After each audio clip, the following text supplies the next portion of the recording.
May the peace, mercy, and blessings of the Almighty be upon you all, my dear brothers and sisters in faith. Islam is a religion of justice, compassion, and balance. It came as a divine light to dispel the darkness of ignorance and oppression that once prevailed across the lands. Among the most profound transformations that Islam brought to humanity was the restoration of dignity, honor, and rights, particularly for women and children. Before the advent of Islam, during the era we call Jahiliyyah, the age of ignorance, women were deprived of even the most basic human rights. They were treated not as human beings but as commodities, objects to be owned, bought, and sold. A woman had no say in her life, no authority over her wealth, and no place in decision-making within her community. In those days, a woman's worth was tied to the desires of men. Even worse, when a man learned that his wife had given birth to a daughter, his face would darken with anger and shame. He would feel humiliated before his tribe, unsure where to hide his face from his friends and neighbors. The mentality was so corrupt and heartless that many would bury their newborn daughters alive, innocent souls, silenced before they could even breathe fully. Then, by the mercy of Allah, the world was blessed with the arrival of Prophet Muhammad, peace and blessings be upon him, a messenger sent to remove mankind from darkness into light. Through divine revelation, he declared this barbaric practice absolutely forbidden. The Qur'an itself condemned this act in powerful verses, asking, "And when the girl who was buried alive is asked, for what sin she was killed?" Surah At-Takwir 81:8-9. Islam not only prohibited the killing of daughters, but also the very attitude of disappointment at the birth of a girl. From that moment onward, it became a sin to express sadness or anger for being blessed with a daughter. Rather, the believer is commanded to thank Allah, for it is He alone who decides what blessings He grants, whether male or female, and to whom He gives them. To Allah belongs the dominion of the heavens and the earth. He creates what He wills. He bestows female children upon whom He wills, and bestows male children upon whom He wills. Surah Ash-Shura 42:49. Islam elevated the status of the girl child, teaching that raising daughters with love and care is an act of worship. The Prophet said, "Whoever brings up 2 daughters until they reach maturity, he and I will come on the day of resurrection like this." And he joined his fingers together. Sahih Muslim. This was the first great step, protecting the right to life and dignity for the female child. The second major reform Islam brought was the abolition of women's inheritance as property. Before Islam, if a man died, his wife, daughters, or sisters could be inherited by his relatives, just like his wealth or possessions. Women were exchanged, given away, or even used to settle debts. If a man owed someone money, he might offer his daughter or sister as payment, saying, "When I die, you may take her." Islam ended this cruelty entirely. It prohibited the inheritance or ownership of human beings, especially women, and replaced oppression with justice. The Qur'an declared, "O you who believe, it is not lawful for you to inherit women against their will." Surah An-Nisa. Not only did Islam forbid this injustice, but it also granted women the right to inherit, a revolutionary concept for its time. Every female, whether a daughter, sister, mother, or wife, was given a share of inheritance as determined by Allah Himself. This was not a favor from man to woman. It was a divine right. Furthermore, Islam ensured that a woman's wealth remains her own. Whatever she inherits, earns, or receives as a gift belongs solely to her. She is under no obligation to spend it on anyone, not even her husband or father. At the same time, Islam placed upon men the responsibility to provide for and protect the women in their care. The financial and emotional well-being of a woman is the duty of her closest male guardian, her father, husband, son, brother. This balance ensures that the woman is honored, cared for, and secure, without being burdened with financial duties. Thus, Islam did not merely give women rights in theory. It restructured society around their dignity. It changed how people thought, spoke, and behaved toward women. It recognized the woman not as an object, but as an individual with her own value, intellect, and soul. So, my dear brothers and sisters, let us remember, Islam came to uplift, to liberate, and to restore justice. let us cherish the teachings of our beloved Prophet, who taught that the best of men are those who are best to their women, and who honored his daughters and wives with love and respect. May we be among those who uphold these values, protecting the rights of women and children, showing gratitude for every blessing, and spreading the light of justice that Islam brought to all humankind. Islam, in its divine wisdom, placed great responsibility upon men regarding the care and well-being of the women under their guardianship. A man, whether he is a father, husband, brother, or son, is entrusted with ensuring that the women connected to him are provided for in every essential aspect of life. He must see to her food, clothing, shelter, and health, both physical and emotional. These are not mere acts of kindness, but obligations, duties ordained by Allah. This means that, ideally, a woman in Islam is not required to work or earn in order to survive. Her maintenance is the responsibility of the men in her family. Yet, despite this, Islam still grants her her own financial rights. She is given her own wealth, whether through inheritance, gifts, or personal earnings, as a recognition of her individuality and dignity as a human being. It is as if Islam says to her, even though you are not obliged to spend, you still have the right to own, to choose, and to enjoy. She may use her wealth however she pleases, as long as it remains within the boundaries of what is permissible in the sight of Allah. This freedom is a divine acknowledgement of her independence and value, a value that no one can take away. If we reflect deeply upon this teaching, we realize that Islam has not diminished the woman's worth.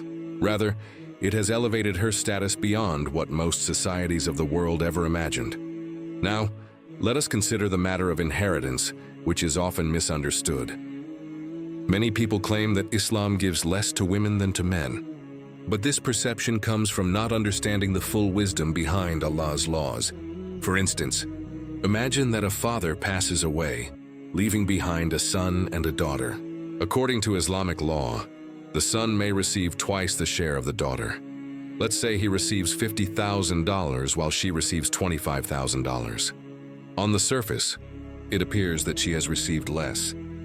But let's look deeper, that $25,000 belongs entirely to her.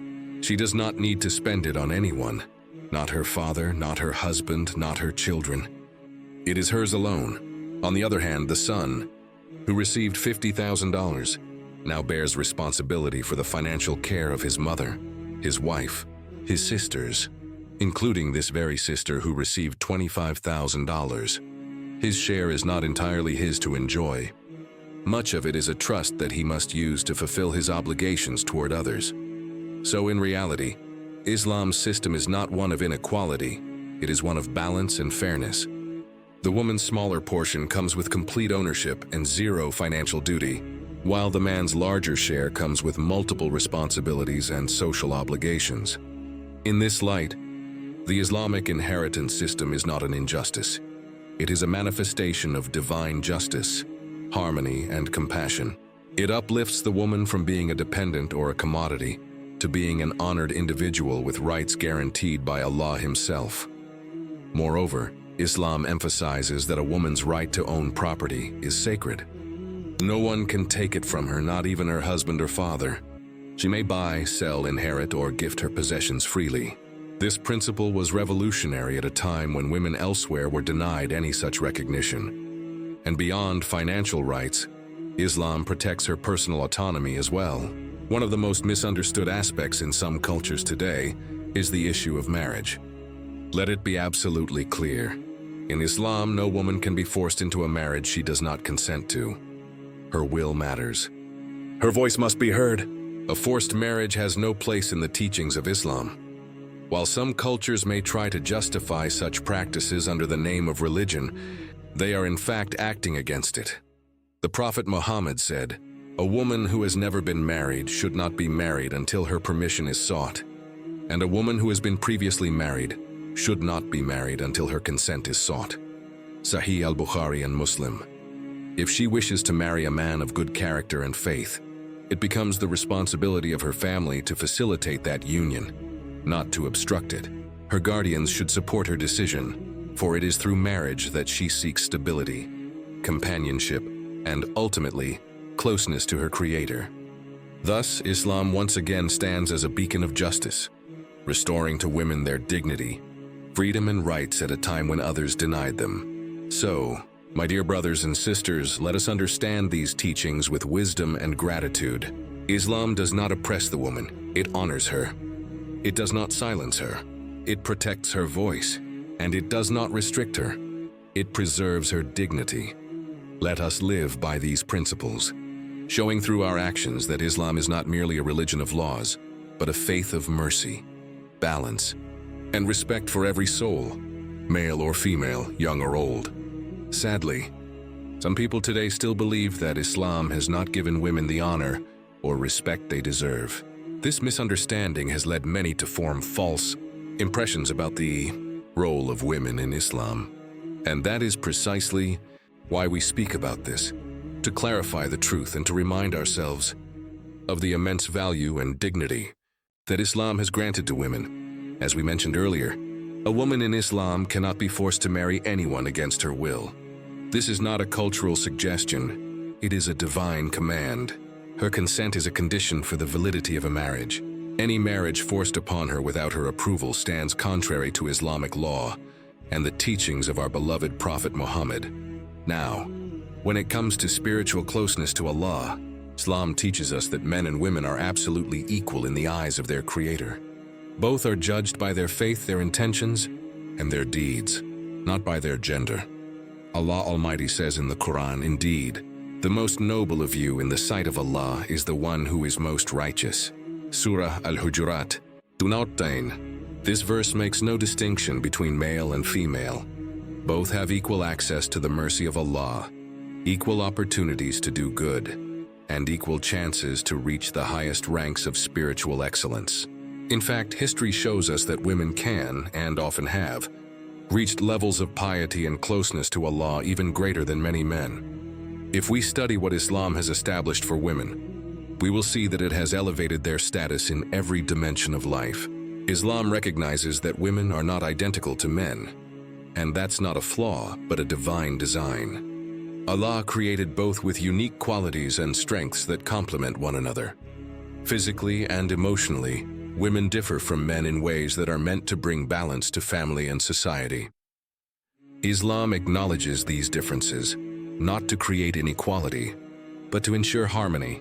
Unfortunately, in modern times, some movements try to convince women that equality means sameness, that men and women must be identical in every role. But true equality does not mean sameness. It means equal worth and equal respect, even when roles differ. A woman's compassion, her emotional intelligence, and her ability to nurture life are blessings that Allah has uniquely given her. She carries, bears, and nourishes the next generation, enduring pain, sacrifice, and love that no man can fully comprehend.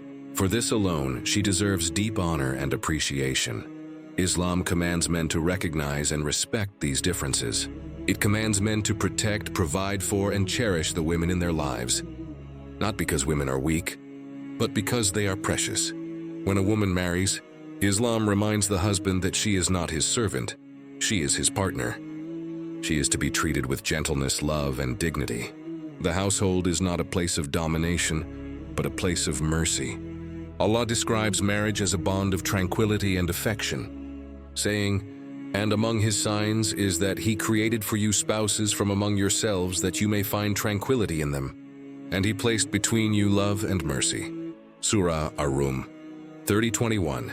This is the Islamic vision of family life, one of mutual respect, understanding, and compassion. And to seal this beautiful message, let us remember the timeless words of the Prophet Muhammad, who said, "The best among you are those who are best to their wives." Sunan al-Tirmidhi. What a profound statement.